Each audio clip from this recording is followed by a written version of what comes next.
ఆంధ్ర పాలకుల కంటే కేసీఆర్ మోసగాడని తెలంగాణను దోచుకున్న ముసలి నక్క కేసీఆర్ అంటూ మండిపడ్డాడు తెలంగాణ కాంగ్రెస్ ముఖ్యమంత్రి రేవంత్ రెడ్డి. షాద్నగర్ రోడ్ షోలో భాగంగా కార్నర్ మీటింగ్ నిర్వహించారు. ఈ సందర్భంగా ముఖ్యమంత్రి మాట్లాడుతూ ఉమ్మడి రాష్ట్రంలో ఆంధ్ర పాలకుల నిర్లక్ష్యంతో తెలంగాణను ఎడారి ప్రాంతంగా మార్చారని మండిపడ్డారు. ఉమ్మడి పాలకుల కంటే కేసీఆర్ ఉమ్మడి మహబూబ్ నగర్ జిల్లాకు ద్రోహం చేశారని అన్నారు.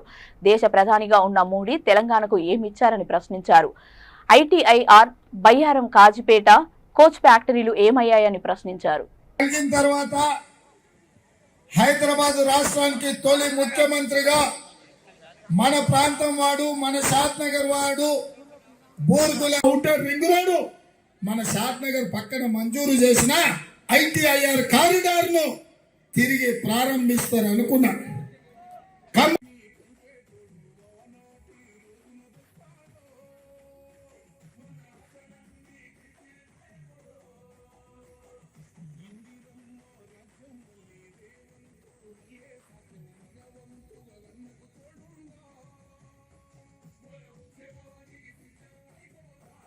ఎన్నికల ప్రచారంలో భాగంగా ఇలా షాద్నగర్ నియోజకవర్గానికి విచ్చేసినటువంటి మన పాలమూరు ముద్దు బిడ్డ మన అన్న రేవంత్ అన్న గారికి స్వాగతం, సుస్వాగతం.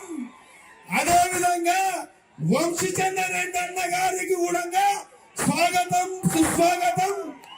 వేదిక మీద ఉన్న పెద్దలు వాపసు వస్తారంటే ఓరి పిచ్చోడా, కారు ఖరాబు కాదు, అనుం చెడ్డది, కార్ఖానకు పోయింది, ఆ నుంచి జుమ్మరాజ్ బజార్లో తూపెట్టింది అమ్ముతారా. అయ్యా గుర్తుపట్టిండు, బస్ వేసుకొని బయలుదేరిండు. మహబూబ్నగర్ పోయిండు, నాగర్ కర్నూలు పోయిండు, మిర్యాలకు కూడా పోయిండు, సూర్యాపేట పోయిండు, భువనగిరి పోయిండు. మొత్తం చూసిన ఏం మాట్లాడుతాడని ఏం మాట్లాడలే. వెనకటికి ఎవడో తిక్కలోడు తిరణాలకు పోతానంట, ఎక్కడిక దిగనికనే సరిపోయింది. ఇక ఆయన పొంకనాలకైతే అడ్డమే లేదు. వెనకటికి ఊర్లో ఎవడో పిట్టలతో అడుక్కోవడానికి వచ్చి పొంకనాల పోయించడానికి 3 ఎడ్లున్నాయంట, 36 దొడ్లున్నాయని చెప్పినాడు. 100 రోజుల్లో ఇన్ని చేసిన నన్ను ఏం చేయలేదు జిగవంటున్నాడు. 10 ఏళ్ల నుంచి గాడిదలు కాసిండు ఆయన. అందుకే కదా బోర్ల పడేసిరు, బొక్కలు ఇరగొట్టిరు, పొంద పెట్టిరు బీఆర్ఎస్ పార్టీ. ఇవాళ వాళ్ళు కూడా మన గురించి మాట్లాడుతూ అదే ఆయన ఇంకో మాట అంటున్నాడు, సంకీర్ణం వస్తుంది అందులో మేము ఉంటామని.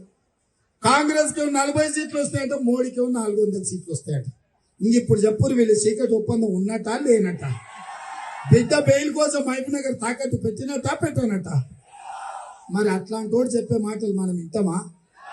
అందుకే మిత్రులారా,